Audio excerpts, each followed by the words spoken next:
Buenas noches, damas y caballeros. Before we call it a night, I would just like to report to you something that we have reported earlier about the Senate or about majority member senators signing a resolution or supporting a resolution the condemning the rather abusive manner that the new Chinese ambassador is behaving in the Philippines. And this new ambassador, Xing Quan, has been maligning and attacking the senators, members of the House of Representatives, even the president, and Coast Guard Commodore J. Tariela through their social media network, through their social media trolls. So, in fact, there was a time that they even dared President Bongbong Marcos to declare them persona non grata and to kick them out. Kumpiyansang-kumpiyansa sila na hindi gagawin yan ni President Bongbong Marcos at hindi nga yan ginawa ni President Bongbong Marcos. Pero hindi po natuloy yung pagpasa ng resolution na yun dahil inarangan siya ni Alan Peter Cayetano sa pagsabi na dapat idaan muna ito sa hearing. Idaan muna sa hearing ng Committee on Foreign Relations.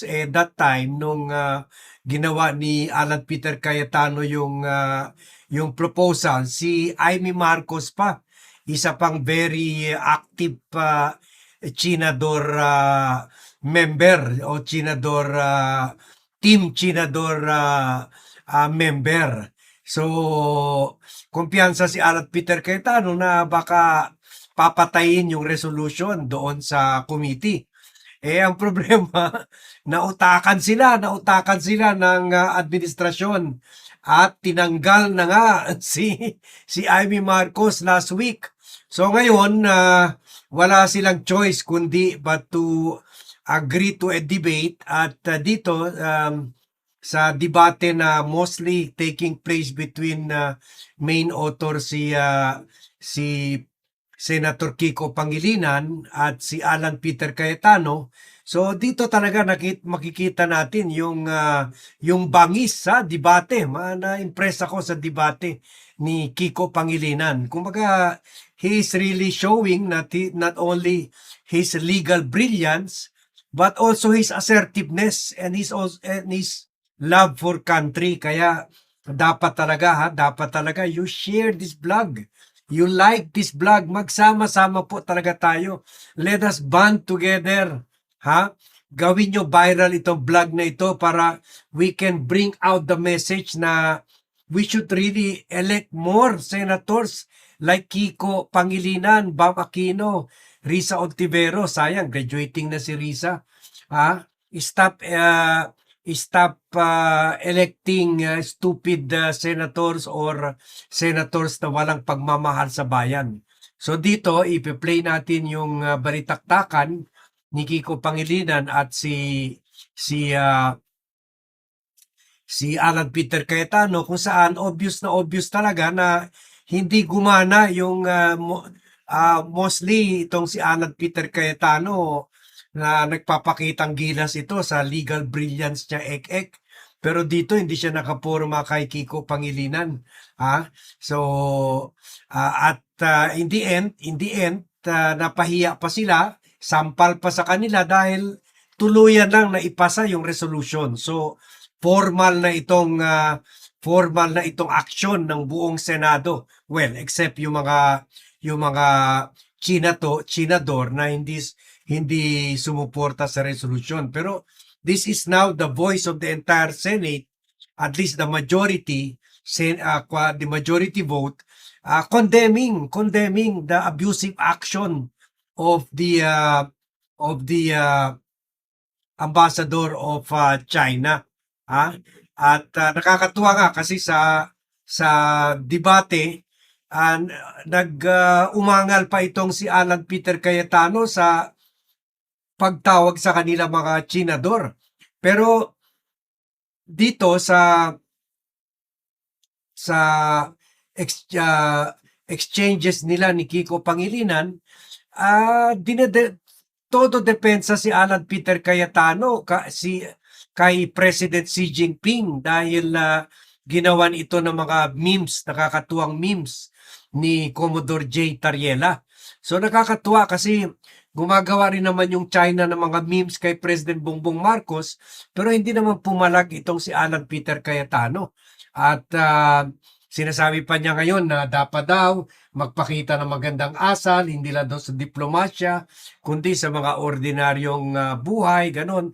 Pero yung presidente niya dati, si former President Rodrigo Duterte, ay napakabastos naman, walang respeto sa kababaihan, pero wala naman tayo narinig kay Alan Peter Cayetano na noon ay Secretary of Foreign Affairs and then naging Speaker of the House. Hindi naman siya umangal o hindi naman niya kinondena yung pagpi-PI ni Duterte at kung ano-anong pagmumura sa Diyos, di ba? Kasi ngayon parang nire-rebrand ni Alan Peter Cayetano ang sarili niya na parang God-fearing siya, parati nagko-quote ng Bible. Pero nung time si Duterte, ininsulto ang tinawag niyang stupid God.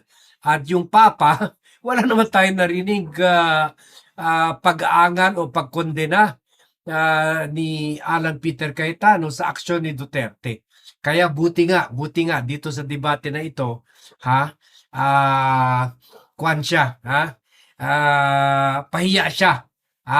pahiya siya kay Kiko Pangilinan. So, without further ado, i-play ko na yung balitaktakan kanina. And we thank TV5 for this video.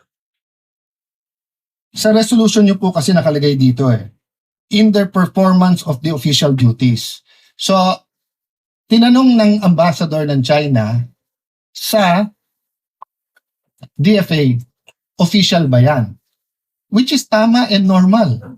So, if in Beijing, yung isang general doon ay maglabas ng caricature ni BBM, ipare-recall natin yung ambassador natin doon pag hindi siya nagtanong, nag-protest na bakit, at pag hindi sinabing official ba yon. Kasi yung Pangulo natin takes effort and time for good relations despite the dispute. Tapos yung general, naka-uniforme pa siya on official time, will show this caricature. So my point, Mr. President, is naghahalo-halo kasi itong resolution na to kung ano tama at mali. Let's assume, I will not grant because hindi ko alam yung statements niyo, Mr. President. I have to admit that. Okay? Pero naghahalo din yung statement si Tariela. We cannot pass this resolution saying that Commodore Tariela is correct because he's wrong. If he just simply stated, I love the Philippines, I will fight for our territory, I'll fight for our sovereignty rights, I will do my duty, but sorry, dahil uminit ulo ko, nilabas ko to, pero hindi official yan. Tapos tayo. We beg to disagree, Mr. President, that Mr. Commodore Tariela is mistaken. So, we would not have put this resolution and authored it if we felt Mr. Tariela. So that's what I want to elicit. So the authors of this resolution is saying, pwede. So kung ang official ng presidente is to have certain decorum sa presidente ng China, pwede yung isang general hindi sumunod. Ang sa kanya, bastusin natin yung Pangulo Mr. ng President, isang bansa. that is his interpretation? No. Bastos yun. No, that is your interpretation. No. So if I ask them Well, now, Mr. President, Mr. we beg President, to disagree. Can you show the slide? Mr. there? President, we beg Mr. to disagree. President, The Department of National Mr. President, Defense tingnan niyo naman po. has issued a statement condemning China's remarks, Mr. No, President. we're not talking about, Mr. President, if you look at the DFA, it was also telling Tariela, but not directly. It says, It was saying, follow the decorum, Mr. President. Mr. President, kung ganyan ang stand natin, then my staff now can show a meme of you. Mr. President, Mr. President, dito ba sa, let me ask that question. Mr. President, I am not from China. Why will they put a meme? Why will your staff put No, a it's meme? not about China. It's about decorum. You're comparing apples Mr. and President, oranges, no, Mr. no, no, President. no. Yeah. You are simplifying Siya What na is a suspended for 1 minute. complicated international? Mr. President, I've made my point. Just for the record also, the resolution does not make mention of the caricature. So I'm not sure Yes. where the point. Biro mo ito si Alan Peter Cayetano, pinapalaki niya yung ginawa ng meme, ginawa ng parang cartoon ni Xi Jinping. Pero ano mas nakakainsulto? Yung gagawang ka ng cartoon o i-invade mo yung isla ng ibang bansa. Kukunin mo, sasakupin mo. Kukunin mo, you take into possession an island that is not yours. That is far, far, far away from China. That belongs to us. Pwede pa ba tayo makipag-afford na makipagmabutihan sa China? Kinukuha na nga, ininsulto na nga tayo. For every day that they stay in our islands is an insult to us. Bakit maging mabait tayo sa kanila? Invader sila eh. Invader sila eh. Sila ang bastos, hindi tayo. Pero and yet, nababastos si Alan Peter Cayetano sa caricature, pero hindi siya nababastos sa ginagawang pambubomba sa atin ng tubig, paggagamit ng laser light, at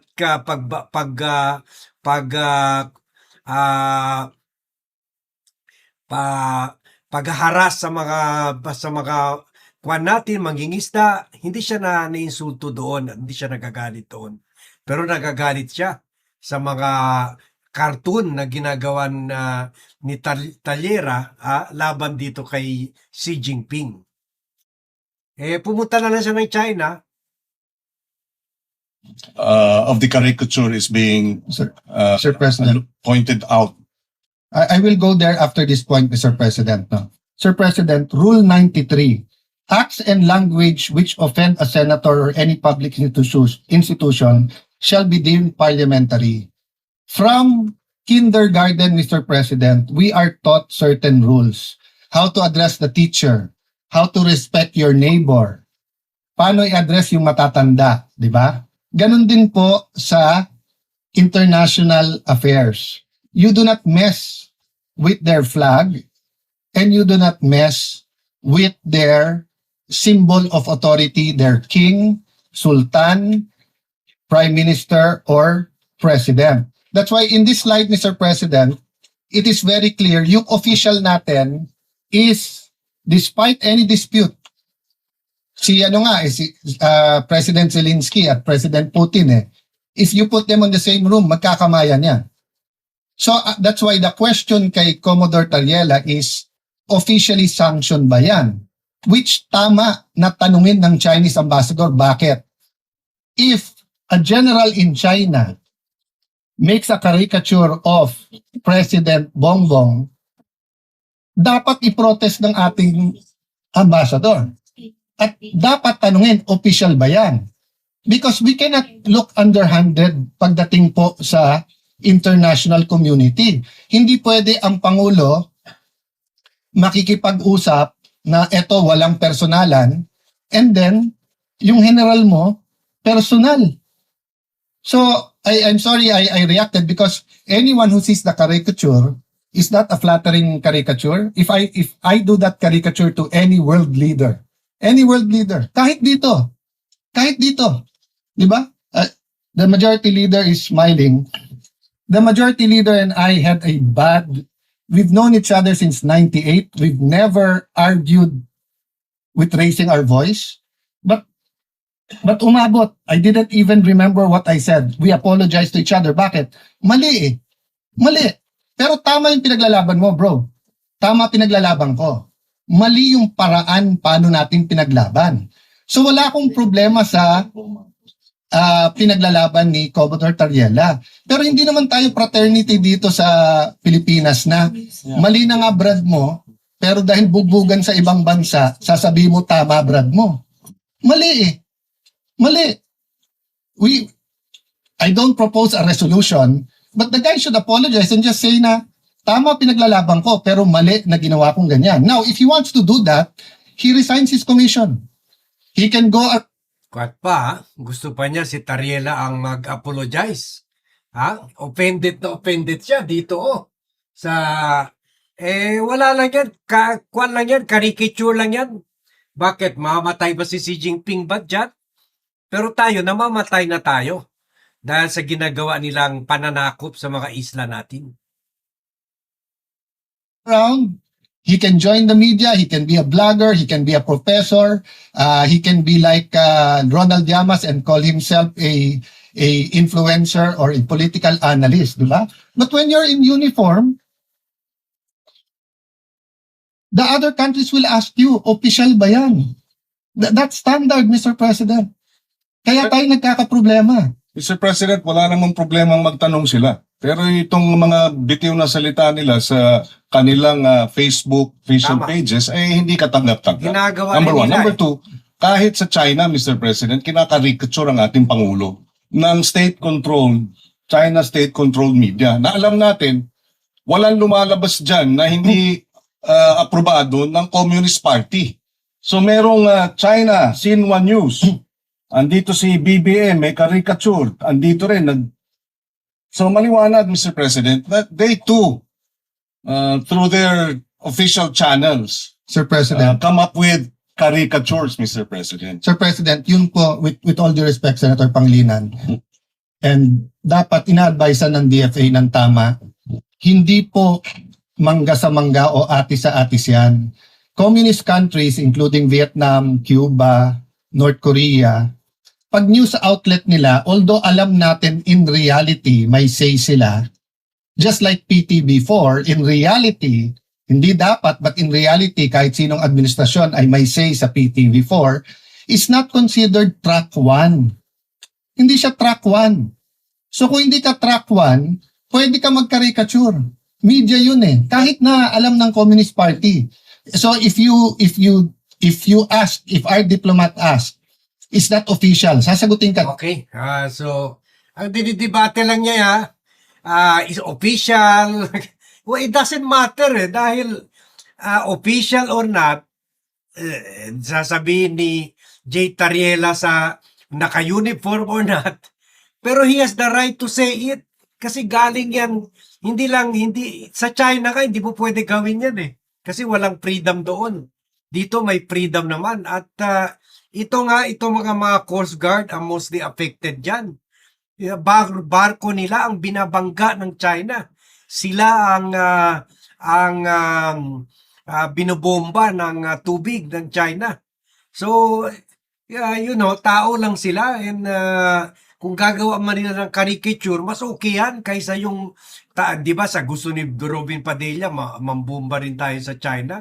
We cannot do that. That will give China an excuse para sabihin tayo ang bully, tayo ang nagpo-provoke. Pero itong mga caricature, okay lang to. Ilabas rin natin, nagalit na tayo.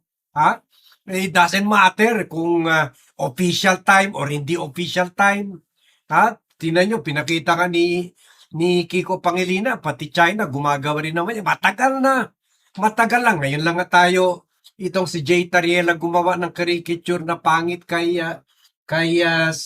Xi Jinping na sumasakit naman yung tiyan ni Alan Peter Cayetano. Pero okay lang, at least bottom line is, talo pa rin sila. Bottom line is, naipasa pa rin yung resolution. At sana makita na nitong bagong ambassador na hindi pwede yung pag-angas-angas niya dito sa bansa natin. Hindi kwan na tayo, galit na tayo and we should show that. So yan ang magandang but at the end of the day, at least hindi nila naharangan yung pagpasa ng resolution na yan and at least ngayon nakikita nila pati yung Senate, something na hindi nangyari nung time na si hindi nangyari nung time na si Chis Escudero ang presidente. At least ngayon, buong Senado na ay nagkakaisang boses para labanan itong pang-abuso ng China. Not only sa West Philippine Sea but also sa cyberspace. Tulad ng sinasabi ko sa inyo, we are in the middle of war. cyber war laban sa China. So you can help this war by sharing this vlog and liking this vlog. So hanggang dyan lang po muna tayo. Thank you very much for joining me in this pre-recorded vlog. Buenas noches a todos and see you in my next vlog.